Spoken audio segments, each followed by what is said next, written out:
and Sunday means it's time for church. And that means it's time for you to jump into the rotation. It was a different beat this time. Yeah.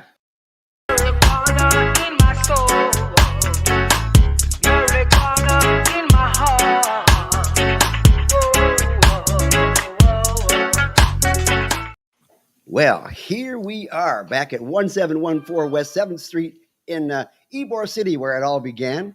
And my name is Gary Stein. I'm the political director for Suncoast NORML here in Florida, and probably the only one who's really qualified to talk to the guests today, only because of the fact that I come from the only city in the United States that has a Canadian city south of it, that being Detroit. Now, I have here with me Carlos Ermida, who is, of course, our executive director here of Florida, and the only person who is able to have a master's in business administration and a minor in theology, which makes him a perfect person to be an atheist. and above me here, heating above the beltway, only when they have their shirts at their knees, their pants at their knees. That didn't work out well, do it? Carlos, Chris Cano. Boy, I gotta tell you, take a second, take a sip. There must be a sativa in Dunkin' Donuts coffee. You gotta chill for a second. You gotta take a few breaks every now. Gotta watch out for that franchise coffee, man. That's probably the truest thing you've ever said about me. And in the secret square right underneath here, we have a very special guest, originally from Ottawa, who took over the Canadian cannabis industry and Canopy growth and is now working through Gage and all sorts of other industries, including hemp. Mr. Bruce Linton. How you doing, Bruce? Well, I'm not on a roll like you are this morning, but I like your energy. Holy crap. Yeah. Don't worry, I calm down after a while. It's whenever the RSO kicks in, I guess. It's something I learned from him. But Chris, what is going on right now over in D.C.? Well, DC is a hot spot right now for change. One of the things that recently came out was a survey from cannabis companies citing the lack of banking access as the top issue facing the industry. And this week, the United States House of Representatives advanced the Safe Banking Act as part of the American Competes Act, which is, an overall spending bill, which will allow state licensed cannabis related businesses to access banks and other financial institutions. And so that in itself will revolutionize the way the cannabis industry is going to be able to do business. And, it still remains to go into the Senate. This is the sixth time that the House has advanced this to the Senate, either as a standalone bill or as some type of amendment. So now that it's been tucked into this vital piece of domestic spending, we'll see where the Senate ends up voting on it. We've been so laser focused on trying to get banking as part of the industry here in California. I mean, in the United States, rather. Boy, it goes on there. But I think it is a definitely two-edged sword. Now, Bruce, you've been heavily involved in the financing of cannabis companies all around the world, and especially here in the United States. Would the SAFE Act be a plus or a minus for the financing of new businesses going forward? Yeah, it's we keep asking for things, but without a couple other things together, I don't know if they get us what we want. So like you can get access to financing. Obviously, companies are growing rapidly, but then you run it and you're still paying excess tax with 280. And so I just look at these things and say, ultimately, does what we end up with allow us to have a state-by-state operation where there are kind of walls around the state, yet you can use all financial instruments in the state? If that's what we end up with and a normal tax rate, terrific. The whole piecemeal thing concerns me, and I think banking's got to come along. But the piecemeal thing, we could end up where somehow we end up with the FDA as our boss, SEC looking into everything and take 6 steps back. And I worry about getting little pieces. Well, I know you had to live under the guise of Canada Health for a while. And we all have some regulators we have to deal with at one point in time. And what I've seen in the cannabis industry here in the United States is that they have built the whole concept of financing through cash raises and things of that sort in the markets outside of the FDIC banks, which makes you unable to go to the bank for loans and things of that sort. And that has kind of made it so the bigger players have a much easier access to cash than the smaller players. Have you seen the same thing? Well, a bit, but like let pull on the string. So suppose 6 times lucky and this thing passes. Now you meet with a banker and the banker is looking at tangible assets, cash flows, and wants to understand how much capital they can advance you in the form of a debt. They're going to ask a question like, who are your competitors and where's competitive pressure on your business? And I worry that we don't have a good answer to that that's good enough for bankers, meaning, is there going to be interstate commerce as a result of safe banking? Because if you're a lender, you'd like to kind of know, are these assets at risk, or do they have a moat around them? And so you guys can answer. I'm the Canadian guy sitting here going, last time I hope the government shows up and makes things better was never.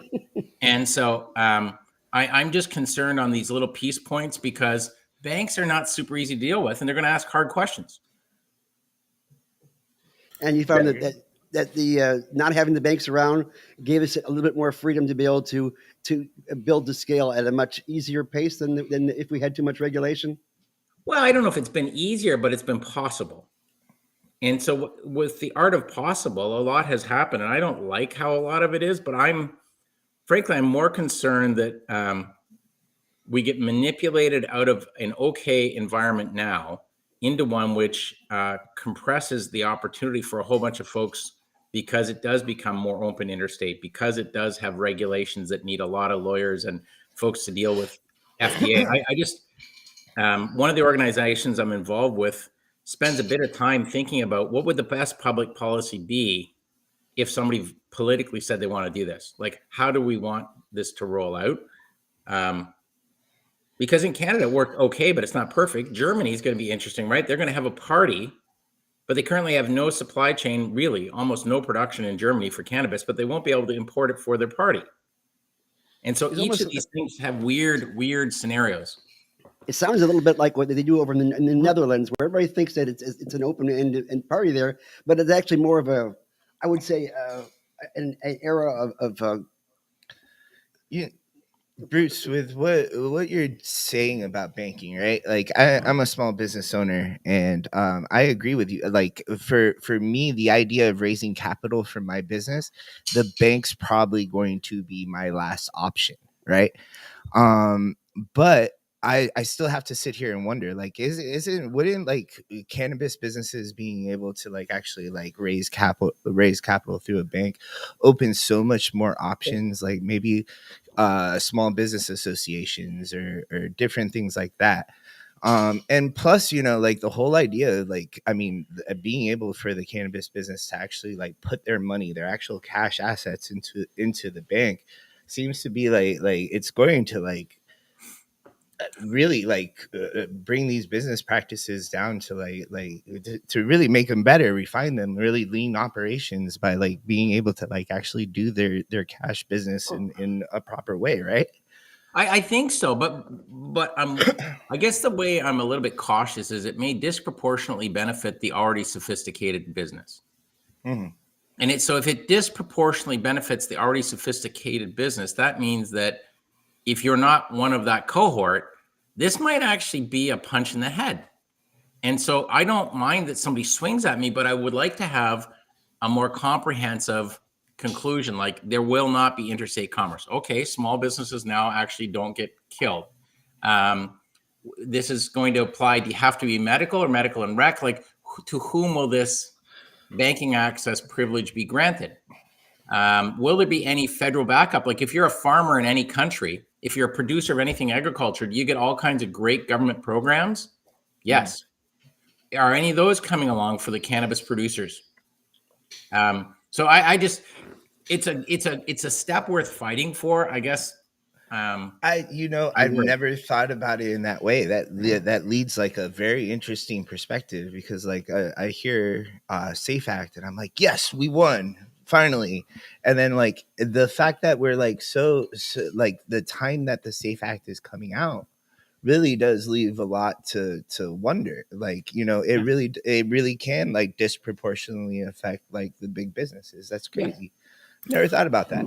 Well, it's kind of like I wanted to chime in. Bruce brings up a good point in that we still have not addressed the Schedule I status of cannabis. And because they haven't done that, the supremacy clause still applies, which bans interstate commerce of cannabis. So if we don't take care of the Schedule 1 status and we have the Safe Banking Act, there's no way you can move products across state lines without breaking the law. And we that have might found be a good thing. Like, it might not be a bad thing, because if you said everything's completely a platform of do everything everywhere, use all the leverage of financial instruments, and use the most optimized environments in which you can produce it, it may be a catastrophic overnight shift in where production assets are optimally located. It may, you know what I mean? So, like, I'm not slowing progress. I'm saying, could we not have a conversation about what we think are the 3 levers of success in this sector? Because I think there is safe banking. There's a definition of what states do, and there's a division between medical and rec, and who's going to be the boss of each. And you don't think anybody could be the boss of both? Well, I don't know, because the folks who deliver the booze that don't make it and don't sell it, I think they'd like to have a chunk of the business, right? So they like to say to the government, I promise you, you'll always collect your taxes. And I think that business model could actually just be replaced by a computer and a scan code. So I don't know that you need a third-party middle person, but they're going to be pretty active. On medical, I don't know if the FDA would want to touch it or want to stay away from it. But, like, the question really becomes, if you're dealing with a banker and the banker says, well, how do I know that I'm not going to lose all my money because you make claims and get sued? To whom do I look for comfort as a banker? Remember, you don't become a banker because you want crazy. You become a banker because you like payroll privileges and you like to know when your pension starts. And so these outcomes lead to a series of questions that I'm not sure get you the wallet you want unless you're the big and sophisticated. Now, we here in Florida have a vertical mandate, which a lot of people have been railing against for some time. And yet we look at other states that have horizontals and verticals, like Oklahoma and like Oregon, where they end up having so much increase in supply that they can't even consume it anymore. And of course, without interstate commerce, it has to stay in that state. So right now, I've been told that in Oklahoma, every single person in Oklahoma has access to a couple pounds of cannabis right now that's already grown and cured and sitting there waiting for them to buy, even though most of them won't or can't. And the same thing's going on with Oklahoma. So obviously there's some glitches, and there's actually some need in some cases for some kind of guardrails to make sure that the industry does not go off the rails, so to speak. Maybe, you know what, but again, we're hoping bureaucrats and regulators help us find the optimal balance. Canada's gone through this cycle, and there's still more crying to happen, right? They started off where everything had to be in a building, and the building had to be fortified, and there could be no odor emitted. Then they allowed greenhouses, less fortified, kind of less odor, but still seriously regulated. And then one day they said, you know what? Field crops are awesome. Could you just try to maybe put a fence around it? And the effect of that is you can buy an extracted milligram for like less than a Canadian penny, and it's probably 85% of the total crop produced in Canada now is stuff that's going to be extracted from milligrams, and there's billions of dollars of inventory that probably isn't going to have a long life or a happy future. But give it a year, and I think that shakes out. So I don't know that, a lot of people, if I get one more pitch where their brilliant idea is that they're going to get GMP, GAP, so think of the international certification so that they can ship from somewhere where it's federally permissible to Germany, my ears will bleed. Because like everybody, at one point in time, I used to explain that I'd been to 16 countries that were going to manage cannabis, and all but one of them wanted to be an exporter of cannabis, and none of them wanted to be an importer. And the only one that wanted to be an importer, wasn't thinking about their self-interest, was Poland. And so, at the everybody reality, wants to be a cartel. Oh, everybody's going to export. What that tells me. Yeah, it's like everybody wants to export it out of the country, but we don't want this shit here. Yeah, well, and you make access horrific, right? So you can grow and extract and create a mountain of the product in Colombia, but God help you if you want to be a patient. And so what I just find is that these tools of commerce and then the political decisions and things are really mismatched still. Like, you can't all be exporters. Yeah, when the European Union first opened up, I heard all these comments that you can't possibly have a conglomeration of countries that have every single country has a different sense of politics. Every have a different idea in regards to commerce and things of that sort. So here's a really hard question: of all the countries you've had a chance to visit, including the United States and Canada, which country does it the best? Which does it the best? Oh. So there's a textured bunch of stuff. Like, so if I want to be able to know bioavailability, how can I take blood and check? I don't care if it's human or animal. Czech Republic is a pretty rational place to deal with. I've never heard of the Czech Republic being rational. That's interesting. Yeah, no, but I'm saying, so like there's in this sort of game, and I don't care if it's this or psychedelics, you have to geography hunt to say, what is my goal and where can I do it? So like when we wanted to get a drug on drug analysis of cannabinoids and a diversity of things, Germany was the most efficient place to do that. If I ran any place and I could flip things upside down overnight, I would run Greece and I would start a party immediately. Wreck would happen instantly. And the reason is, at one point in time in about 2018, Canopy had more investment than Greece did as foreign direct investment. So if you stop and think about it, one company had more cash provided to it than an entire country did. Now, wow. If you're running a country and you say, well, how do we do in creating jobs that year? Probably shitty.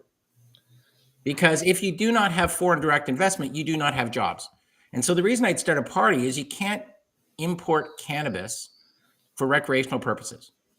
So if you have a party, it means people are going to spend money and build big facilities to create products that the recreational market will supply. Then you take, 10 or 20% of the taxes off of that, and you create a medical system in Greece. And the reason I would is if you said, well, who used plants to try to be healthy over the last thousands of years? You'd probably think Greece, Greeks, and Chinese. So like plant-based medicine isn't a completely ill fit with their long history. It's just they have a current period where they think they're pious. And so I think that they actually would be a terrific natural place of origin for plant-based medicines that would be the result of getting foreign capital in because you have a party. And as one of my friends said, Bruce, you've been advocating this, like if there's going to be a beach that actually has beer and weed and it's legal, I'm retiring and going there. And so the reason that matters is 40% of the GDP of Greece is dependent on tourism. So if you've already had this shit kicked out of you because of COVID and everything else, wouldn't you think coming on strong with that next thing? So all of a sudden you get more tourists, you get more foreign direct investment, you can fund medical products. And before you know it, you're actually kind of in the front of something rather than waiting for the, EU to just give you more money. Like of all the commodities in the United States, it seems like the one that had the most amount of growth during the COVID seems to have been the cannabis industry here in the United States, as opposed to the other ones. Number one, because we were essential, that kept Carlos open for the majority of the time. Yep. And it just keeps on growing, even though there is so many restrictions on it. Yeah, it's quite interesting in that it was essential, but it's also, if you look at the growth of the businesses, they're unlike some of the tech companies, which grew really terrifically because nobody could go anywhere and they had to just do this all day. And then they've fallen back. We're not seeing the same falling back. Like states may have a little bit, but like there's still a growth world for companies participating in the cannabis business at a fairly, I'll call it uniform rate. And the politics are getting back to it. Like I just saw something yesterday. Is it correct that Mississippi is no longer treating access to cannabis as a hanging event? Like that caught me off guard. The governor signed the bill this week. Yep. Like but so the momentum is back on this. What we're not seeing is internationally the same momentum. So like Germany said, we're going to have a party, but like I wouldn't go and get your fancy clothes yet because it's probably 3 years till it happens. Well, here in Florida, we were able to pass Amendment 2 back in 2016 that by 71%, they gave us our entire industry right now, at least medically. But as we're trying to go on to the next step to adult use, we're finding all sorts of roadblocks, including the legislature, who saw Amendment 2 as a reason to go ahead and change the entire citizen initiative process to make it harder and harder for any initiative to go through. And that's where we are right now. They literally saw, oh my God, we let this go through. It's time to shut that door. Time to pull the trap door open. And that is where we are right now. Now in Mississippi, they passed it by ballot, but they took it back to the legislature, and the legislature actually finished the job and got it done. Here in Florida, they blocked us from being able to go on a ballot initiative, and our legislature is saying, "Oh no, it smells putrid," because the governor says it smells putrid, and so therefore we're not going to move forward. Well, I'm fixated on New York, and the reason is, if you're not in America and you look at America, where's one of the 2 or 3 first spots that you say, "Wow, what's going on in New York? What's going on in California?" Like, you don't say, "How's it going in, Mississippi?" This is an iconic city and an iconic state, and it what's has up in Delaware. Oh yeah, how's it going in Delaware? Are all 11 customers super happy?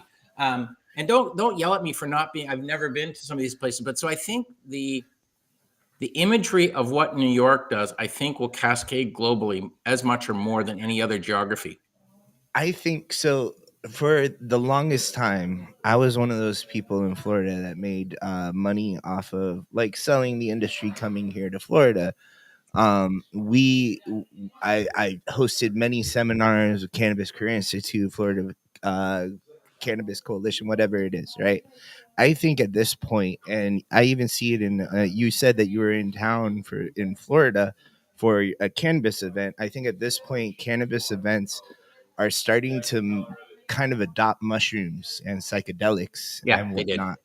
Yeah, in order to kind of stay relevant. I think, honestly, to be honest with you, I think, and you started off today kind of saying like the SAFE Act kind of really benefits big business. I think at this point, the cannabis industry, it's hard to get into it.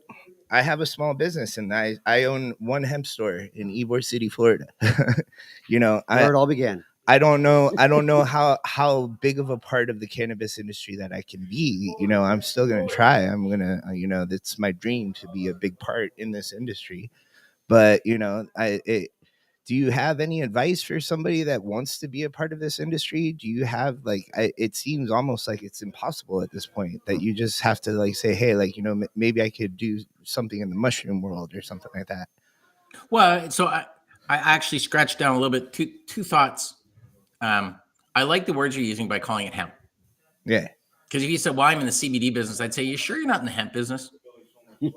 And the reason for that is that most of my money is based off of selling Delta 8 at this point, and THCO and HHC and all these different cannabinoids. It's not just CBD is a small part of my business at this point. But I think I tried to make a thing called a special purpose acquisition company, which is essentially you make a listing on an exchange, NASDAQ, and you go and present to people and say, if you give me like your $150 million, I'll come back to you. I can't spend it, but I'll come back to you with a really good idea. And they give you the $150 million. And what was going to be my really good idea was accumulate a number of hemp conversion assets that could land really in 2 portfolios. I'll call it food to pharma and disruptive industrial. Mm-hmm. And scoured the globe, looked at over 100 companies and failed to find a combination, a bouquet of these companies that could actually have enough girth and value and be able to list and operate at an accounting basis. So after about 7-8 months of looking at over 100 companies, did something totally different because there was not going to be a hemp serious industrial company come out of this. So instead, right now, the all the cash and the activity ended up with a really good Israeli driverless car technology that Elon should use because it actually works better than his. But it's listed. So I've heard some recent studies showing that a lot of things work better than this. Well, yeah, but Elon's right. Like, people don't want to drive all the times. They want to drive sometimes. And even sometimes they're driving, they aren't always paying attention. So it's always good to have some better technology. But so this LiDAR company, but I give you that in that I think that the hemp field, literally and figuratively, could be the most positively disruptive field crop in the US over the next 5 years. Uh-huh. And that there's a massive window of opportunity between the field and the fender of your car. There's a massive opportunity between the field and fantastic protein-rich pasta. There's a whole bunch of utilizations of this fiber that are unrealized. And I think you're in a business right now. Business to me is like swinging through the jungle. What you got to do is find the next vine before you start going backwards, because backwards has a bad outcome. And so you're in the game, you're swinging through the jungle, baby. What you got to do is say, how do I grab onto something that fits between the field and the fender, the field and the pasta? Because that's where I see huge opportunity. And what I see in the United States right now is we've got a huge amount of hemp growers all over the country right now. And we have herd and bast lying in the fields rotting right now. Sort of the opposite of what France and Russia was doing back in the 1800s and 1700s, where it was practically their entire economy. Yeah. The challenge is, where do you take it and how much can they do? And what's the decortification capabilities? And then out of decortification, what are the applications you're going to use it in? And so there are very strong technology applications. One we looked at in Switzerland, for example. But where I'm, so just sort of to the point for Carlos, that's where I would see a business opportunity. The reason I'm excited about New York is I suspect when they're issuing licenses for people to be recreational producers, they're not going to say, well, do you have a good strategy on security? Everybody has to have one, or you're really not very bright. Do you have like a strategy on, not allowing sprays on the crop? Great. That's a lighting strategy. No, those are all, everybody has to have it. So I think they're going to ask a question, which is, what's your strategy on sharing throughout the organization the wealth created? And the reason that matters a lot to me is in high tech, they would have called it stock options. So Gary, suppose you joined my company today and we're trading at a $10 million valuation and the stock therefore is $1. I give you access to, I don't know, a chunk of equity at $1 and you get a third of it each year for 3 years. And if we work collaboratively and we're aligned, instead of being worth $1 at the end of year 2, maybe it's worth $5 and then $20 and then $50. And what you make is the number of units times the difference between $1 and the share price. And I think that it's super important because that's the sort of thing you could have a question on your license to say, show me the strategy and the distribution from the top of the organization to the bottom. So it's not just one person, male, female, whatever color at the top getting rich, but it's a distribution of wealth and returns. It can be profit sharing and equity. So it's not just big business through the whole place. Now, do you see a danger in impact? That will be, I can guarantee you, as you go down the org chart, the representation of disadvantage increases. You didn't graduate from Harvard to say, I want to be the janitor. I like that model, Bruce. I mean, that makes sense. Building up your company together, bringing the person, from the CEO all the way to the bud tender, who's customer facing, making sure everybody has a piece of the company and is invested in that company's success. I think is the opposite of what we often see here in Florida with this vertical top-down approach, where the people at the very top are making money and the people at the bottom are just, essentially wage slaves. Yeah, and listen, I did financially great. I owned a bunch of the company, but not like 25% or something. But what I was most happy with, the day I got fired, there were over 200 people that were millionaires for just having taken jobs. And if you went down the organization, there were hundreds, thousands of people who'd made $50,000 to a few $100,000. And I can tell you that for some of the people, if your job was cleaning the building, all of a sudden what you're getting is like an extra $150,000 or $200,000 chunk of cash into your world. That is massively shifting what is the potential for who goes to school. Where do they go to school? Where do you live? And so I just think that New York might get right what I haven't seen in any other geography, which is the inclusion of the stack of the organization in the sharing of the wealth created. I've seen a lot of buzz in regards to moving away from fiat currency and heading towards crypto in regards to mergers and acquisitions. I don't see how that's really possible because of the fact that you're evaluating it on data mining, and it doesn't seem to make any sense to me. But it seems to be a goal of a lot of certain folks who want to stay away from banking in essence. Do you see that happening? Maybe a little bit. I see most acquisitions are really just you bring two companies together and you make the stock of it one company. Because very seldom do you see suppose Carlos wants to buy somebody, he's going to drop $1 million on the table, or he's going to say his company's worth $2 million, I'll give you $1 million, and we become partners in the business. And so the number of occasions which cash is a primary consideration is very low. I do think things like these DAOs and things could become very interesting because people want to if you want your brand to be important, that's tough. But if what you do is you start to have some of these tokenizations where instead of buying the company, I buy the right to vote on what's the hoodie look like that you're going to release. What are the key flavors that I want to see in your breeding program so that a year from now I get it. So all of a sudden I'm engaged in, I'll call it some of these technology platforms. I could see those being brand builders. And I don't care if you're Nike or a One Hemp Shop. There's a platform of technology that might get more people to cheer for you because they actually participate in some of these tokenized products.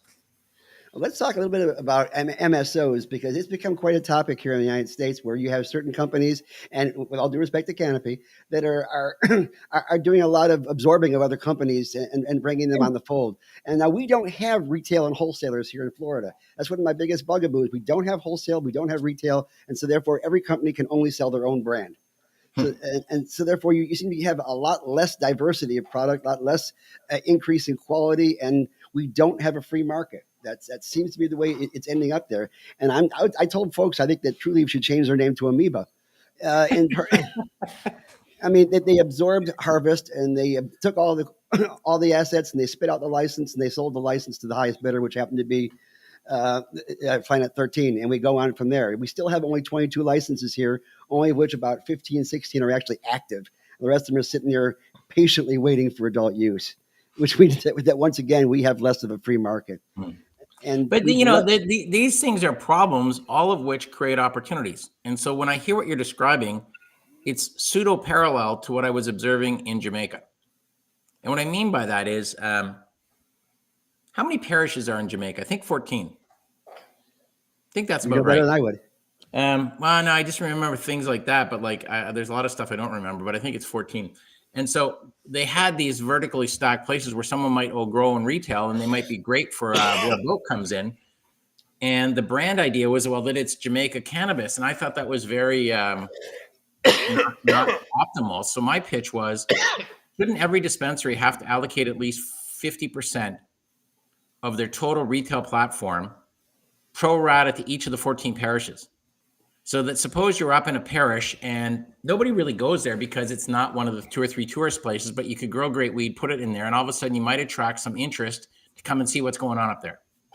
And at minimum, you would sponsor economic growth in some of those parishes that would otherwise not get any of the financial benefit of the platform of selling Jamaican cannabis. And so my pitch was, guys, why don't you legislate access to the shelf? If your shit's no good and it doesn't sell, your price is wrong, after a while, somebody else will step up and do a better job. And so like in Florida to me, and I just, Gary, I'm simply taking your lead. I didn't analyze the circumstance, but feel free.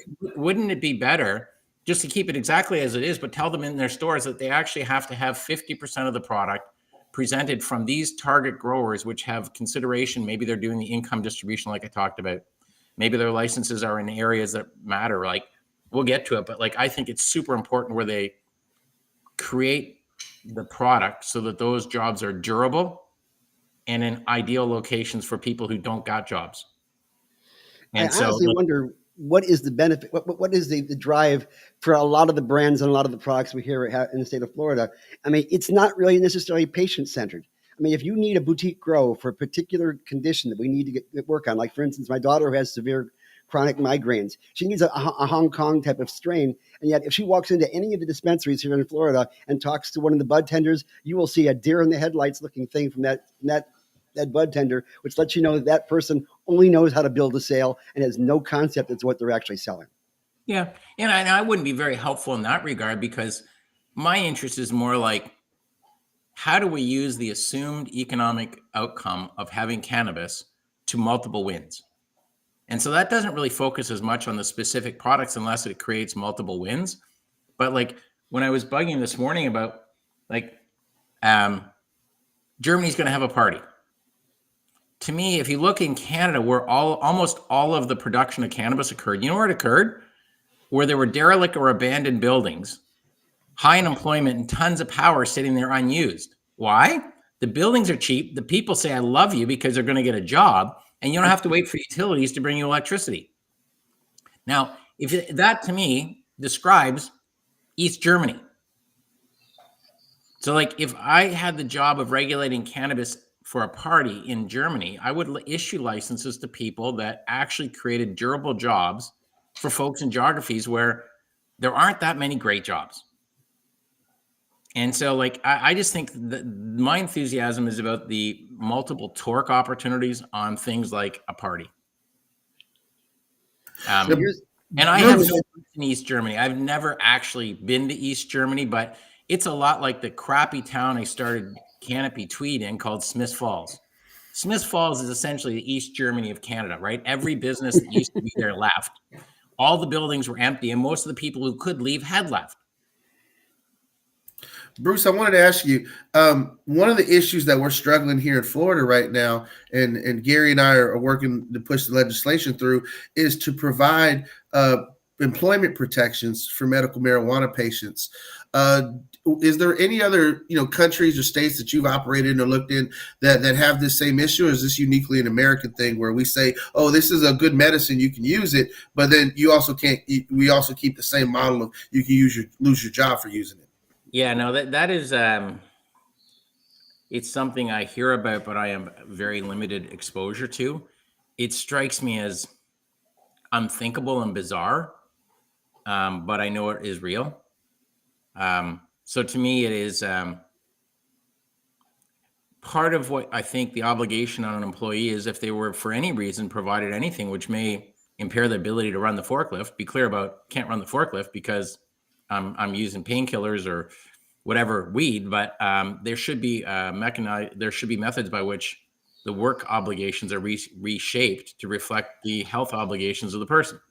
To me, this is just, like, it feels like something you're telling me that was happening in Colorado in the 70s when Coors was run by one guy and he liked to go and look in the ashtrays, like, of the cars. You know what I mean? It just seems like, it seems very bizarre. If you have a good person working for you, you usually want to keep them, not come up with fake reasons to get rid of them.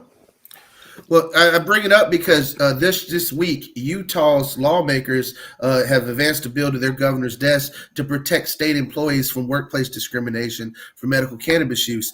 And this watered-down proposal is exactly what we've gotten here in Florida. That Gary and I originally, we wanted all workers to have the right to utilize it, and now political realities have asked us to water the bill down to just state employees, and that's a major concern because we have teachers being fired, good administrators being fired, and even when their doctors have recommended this as their only way to utilize this. I mean, just last month, the New Hampshire Supreme Court ruled that a private employer cannot fire a worker solely based upon a drug test failure for their medical cannabis consumption. And so we still, as we move forward with these laws, this is what we are seeing with NORML as our mission, is to help clean up the folks that are being left in the dust with all this progress. Yeah, it sounds to me, though, that you probably spend quite a bit of time thinking, like, I'm not going to knock all of the bowling pins down at once. Strategically, which ones do I need to hit? And so, like, maybe it is state, maybe it isn't. But to me, if I'm strategically trying to achieve something, I like people that are hard to argue with to be on my side. And I find, like, cohorts of society are harder to argue with. Like, if you're a reasonably well-off woman who is in charge of a bunch of things around the household and has a great job, you're not as easy to argue with as somebody who's got less power. And so I assume your state employees and others may be a good cohort. I just don't know. I don't know how effective they are in terms of knocking all the pins down for you. Well, you briefly touched on the idea of regards to how politics and how the hierarchy of government in a particular country does have kind of a top-down approaches to how it changes everything in the way it works. Now, I had the absolute pleasure of meeting ex-Prime Minister Campbell and discussing with her as to how she came up with the idea of moving Canada forward as far as legalization. She actually had a copy of the Schaefer report in her hand, which I found absolutely amazing, because I've gone to politicians all the way as far up as I can go, and they've never even heard of it. They have no idea that we actually had a Congress that actually said at one point in time, this should not be an offense. Yeah. Tell me how Canada evolved. Well, it's funny because, and I just want a little bit, like, I found that our service people, military people, were a very, very effective cohort in terms of employment rights and employment continuation. even when using cannabis. But Canada had zero political will on this topic. And I wasn't around. I appreciate the people who did the work at this time. I benefited as the baton landed with me, but they used our courts. And we have a funny thing in Canada that says if there's evidence that a particular ingredient provides medical benefit, you cannot legally withhold it from a Canadian citizen. So it's kind of like a simple argument. Like, if this makes you less ill, we can't say, well, we don't like it. And so that and a bunch of agitation really began in 2001, creating a framework by which the courts defined access, not politicians. And bureaucrats were handed an outcome of a court case and told, congrats, now figure out what the hell to do with that. And so for quite a long time, the bureaucrats in charge of it weren't super eager because they didn't have political support and they're being told by a court to do something. That leaves you kind of in an awkward spot as a bureaucrat. And so they meandered with more court cases, and that went on for about 12 or 13 years until we actually had like a Republican equivalent of government running the country who put in the framework that the party could have never happened if they didn't put in the framework for medical access. So like, imagine a Republican government equivalent saying, we're going to actually be the first political party to step forward and we're going to make a framework for medical access. You say, well, why would they be motivated to do that? They didn't actually like medical patients, to my experience. What they disliked was the enforcement officers of the police having a difficulty of operating their job of who's a bad guy, who's a good guy, because they couldn't tell who had the right to grow cannabis and who might just be growing a lot of cannabis under a medical system versus not a medical system. And so like they were motivated because typically in Canada, if you're like the Republicans, what you really like are when the police are happy, because a huge proportion of your voters tend to like the police.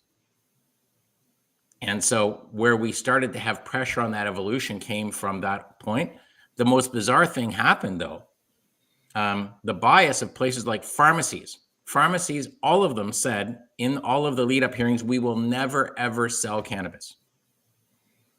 And that was, to me, terrific news, because that meant, so you're going to lose business and I get it. And I don't have to talk to you about taking a cut of my business at all. So I was gyrating. I was levitating when I was seeing this positioning, and I thought for sure everybody's going to start one, but that was 2013 hearings, 2012. And then by 2014 in June, they released the rules by which you could apply for a license in Canada, which became the medical system. That medical system ran for 2 or 3 or 4 years before we had a party.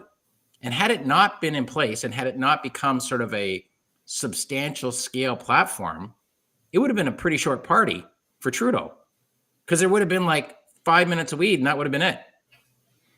And so bizarrely, in our country, the Republicans made the first move. The Democrats laid the second growth business on top of it. And now if you opposed it in Canada, people would be like, are you aware of anything? Like there's zero effective political discussion or debate about it, period. And probably the biggest pain is like things like the medical association, because these guys are still kind of knobs about it. Like they said, well, now that we're going to have a recreational program, we no longer need to have a medical program. That came from the head of the medical program, who I've never met, but I'm going to go with stale, male, and pale as my assumption. As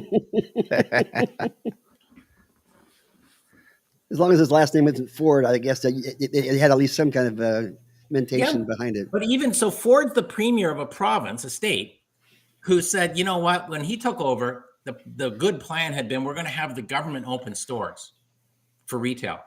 And anybody who's watched it, like Canadian governments move super slow compared to even a lot of state governments at a municipal or a province level. And he said, that's just a bad plan.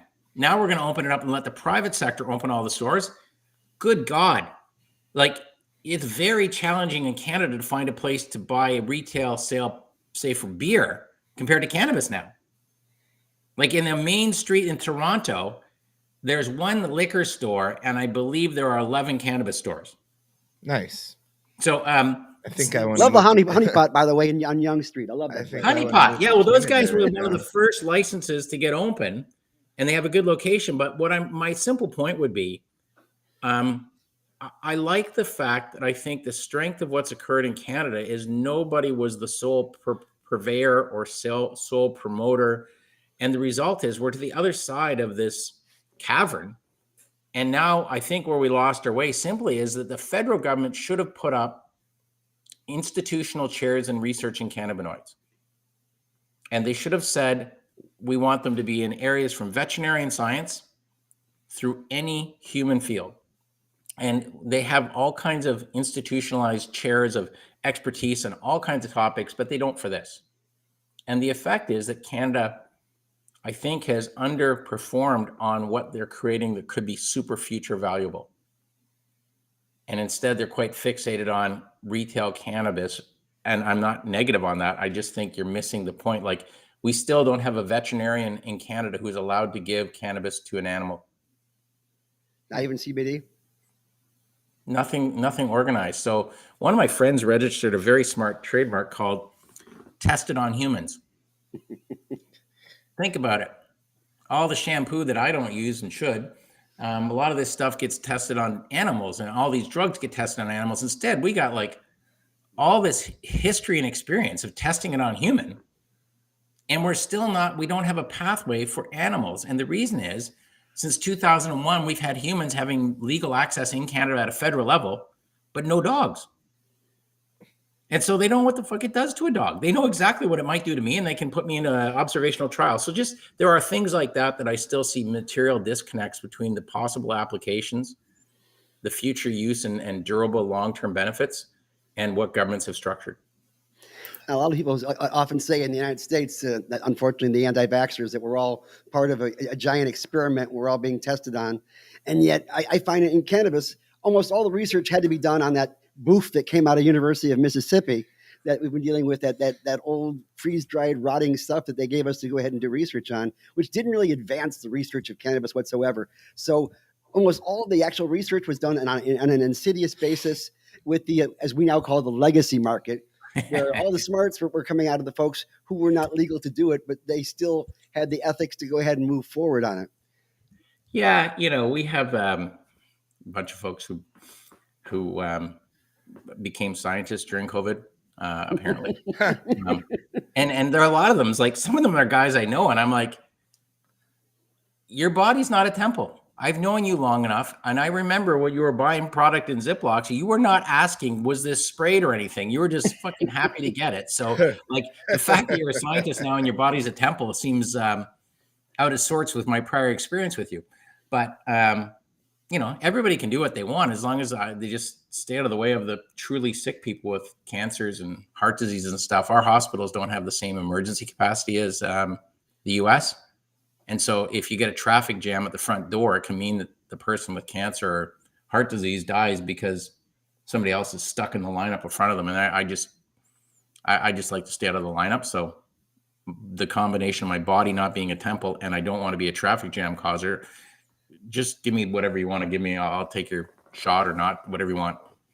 My body's not a temple. My body's a Catholic church full of wine, incense, and guilt. You got the right hair, man. You're all good. That's actually funny. It's actually, I'm going to try and work that in somewhere because it is, especially when you weave in the wine and the guilt. Yeah.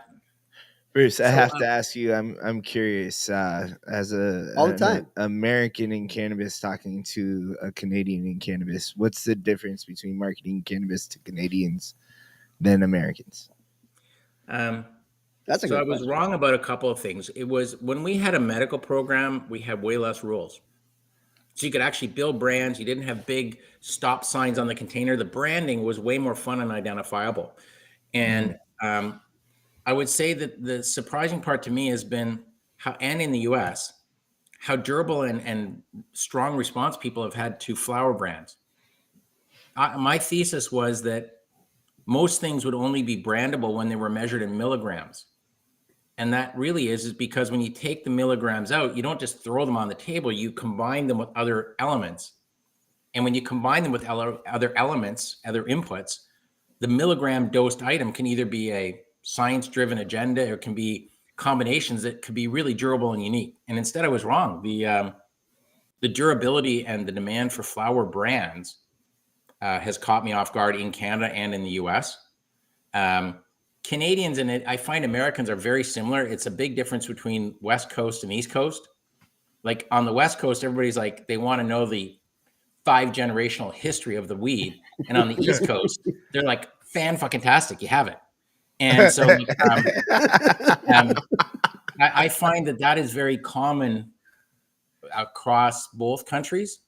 On the East Coast, we still have people who all think they're Snoop Dogg. Like they're begging somebody to have like 40% THC because they think that's what they need. Like we're still very, very, very early stages where people's principal interest still is in how strong versus talking about flavors and things. But the conversation is moving quite quickly, I would say, in Canada, and I see it a bit more in the US too.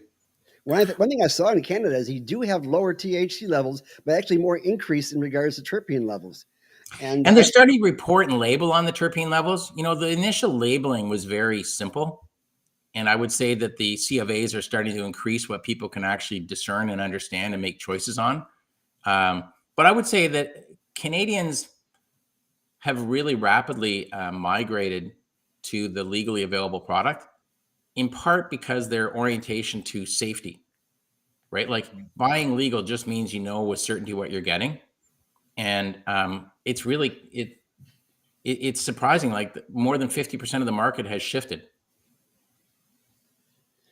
Now, one thing I noticed, of course, in regards to public use is concerned. I mean, in Toronto, at least, you can walk down the street with a pre-roll in your hand, and as long as you don't go inside any buildings, you're safe. You won't be arrested unless you actually walk inside of a building. So yeah, but you know what's really because of COVID and restricted consumption environments, I think it's really actually been stronger for some of the heat not burn, because it does result in landlords being less bothered. But the biggest loser, I think, out of COVID for the cannabis formats has been beverages. And I say that in that at least 2 summers ago, the government of the largest province in our country was going to start having concert special occasion permits, where the event and venue would have a range of beverages, none of which had alcohol, all of which had cannabis for outdoor concerts. You know what happened? All the concerts got canceled. And so the platform of introduction hasn't happened yet, but I would think that the summer of 2022 might. And if you want somebody to like a beverage, put them on a lawn, at a good concert, give them 3 or 4. Guess what? They're going to go, hey, you know what? Had a good time at that. Don't have a hangover. I don't have to go to the gym today because like the total calories consumed were 6. And so I just think that the COVID impact on the launching pad of beverages is yet to be understood. Now, are you saying that Dixie elixirs and can are nothing compared to BioSteel? I think I bought BioSteel because I thought that they had a better hydration product than Gatorade, and that they had no CBD extension on it. And that when WADA, the entities which regulate Olympics, say that CBD is not a performance enhancing drug, which means you could actually have those people buying your product. And if you have the right dosage, I think it is performance enhancing, in that it will more rapidly help you recover from something that would be an inflammatory kind of response workout. I think it's a killer platform to take that science forward. I'm talking about, though, our THC-driven beverages that are not really as logically a BioSteel extension. Yeah, we have Haha now, I guess, coming out of Planet 13 as well. So we got a number of beverages on the horizon. For those folks who don't know, BioSteel is one of Canopy's brands in regards to drinks are concerned. But in regard to Trip and those good folks over at Elixirs, yeah, we are getting past just the original concept of using the nano products and actually getting a smooth beverage. Yeah, and you know what? They can taste essentially any way you wish to engineer them. Part of what I like about the on-ramp is if you do it properly, you know, a 2.5 milligram beverage is a great format in that it causes multiple sales. You say, well, why is that good? Suppose you set up a bar and a customer comes in, you only get to sell them 1 drink. How's your business model feeling? Right? And so I think that the social platform of a multi-consumption beverage that utilizes a nice cube of ice, a clear glass, and it doesn't have to, because the technologies now, you don't have to super over flavor it with strawberry, and you don't have to hide the color. It can actually start to feel like a sophisticated beverage. And so I just think there's we'll see after concerts start happening and venues start to be licensed, what happens to those. Bruce, you mentioned earlier about the difference in cannabis culture between East and West Coast in Canada.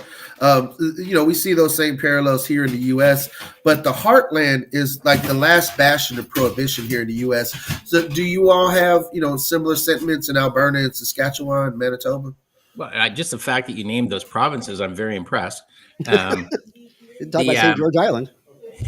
No, what's quite interesting is each of them may have used, so Alberta or say Saskatchewan, which are tend to be more Texas-like, what they've done on their distribution is go lean in super hard on private sector, do it. And so you don't have even, they've shut down even a government warehouse. Like, why do you need it?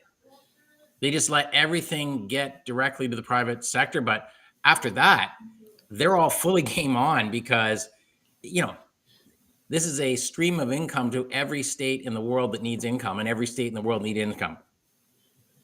And so I haven't seen anything other than perhaps more efficient models adopted where the private sector is principally or exclusively in charge.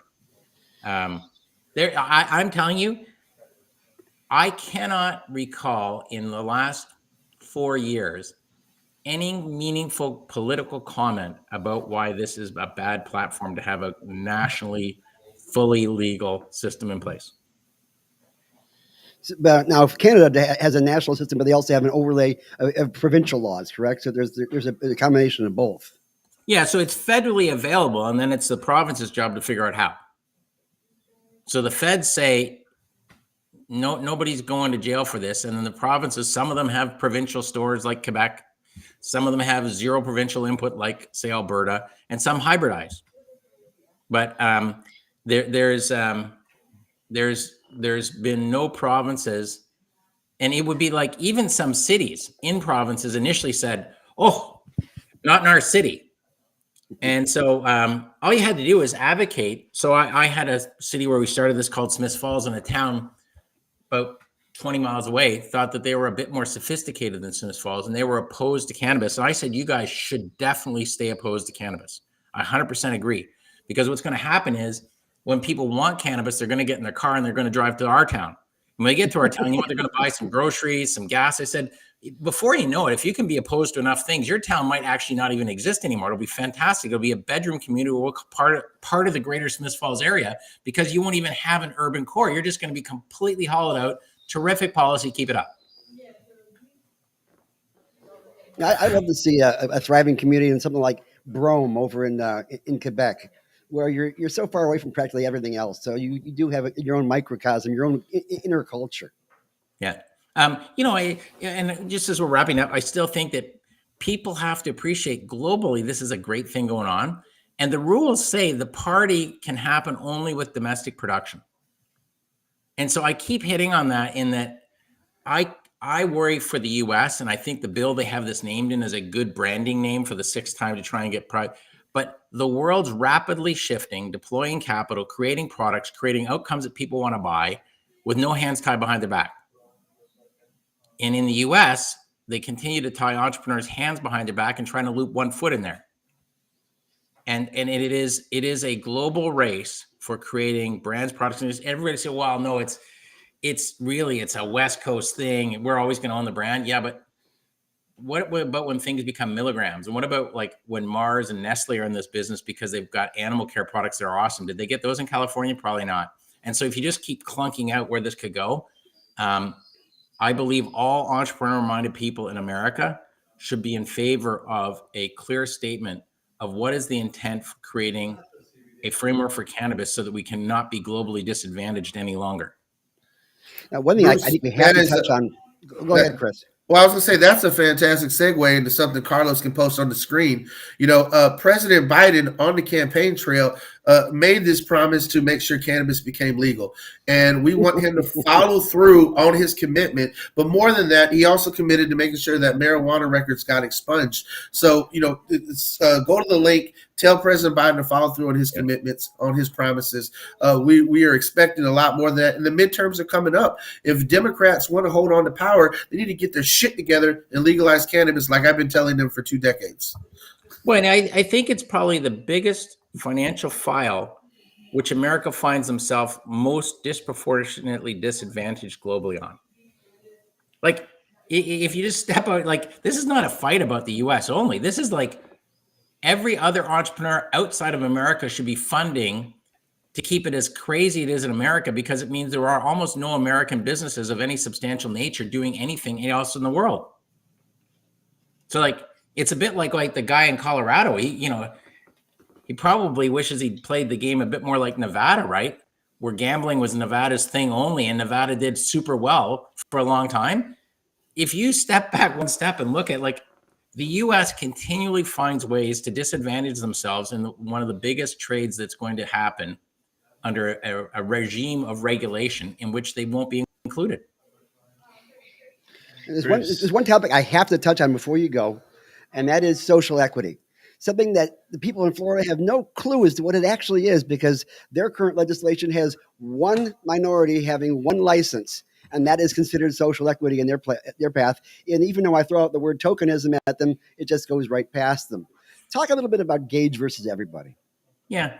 Well, so there's 2 things in there. So there's my first point, which I'd said earlier. I think social equity is a process by which all licenses should be granted to those methods which they share the returns through the organization, because the social disadvantage is increased the further you go down the payroll pack.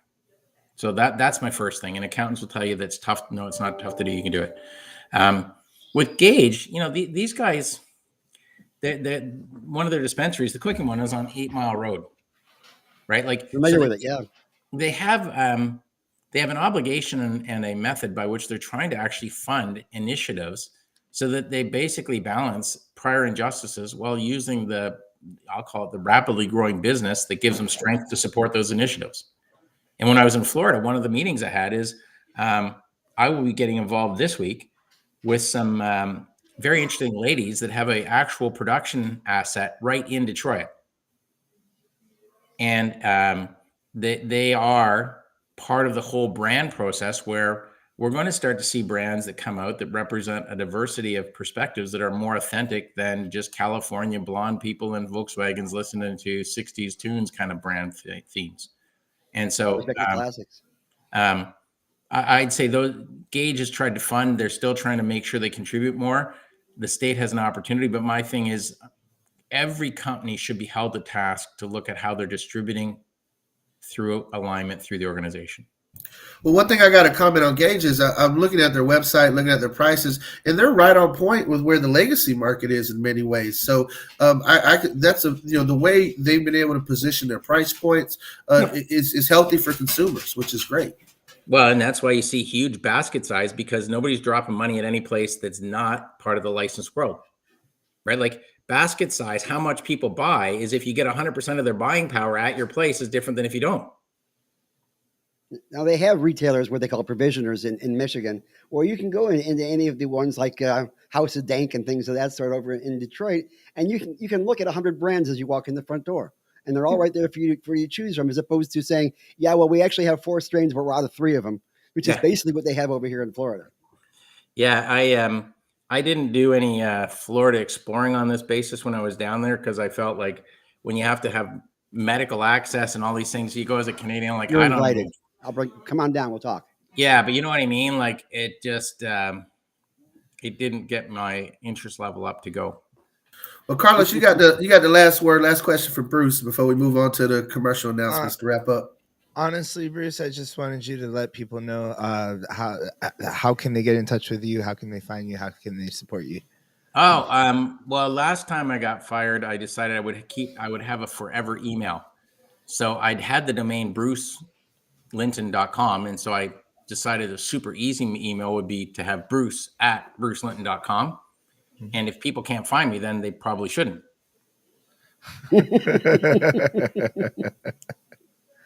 All right. Well, thanks for being on the show today. Yeah. We appreciate that's- you, Bruce.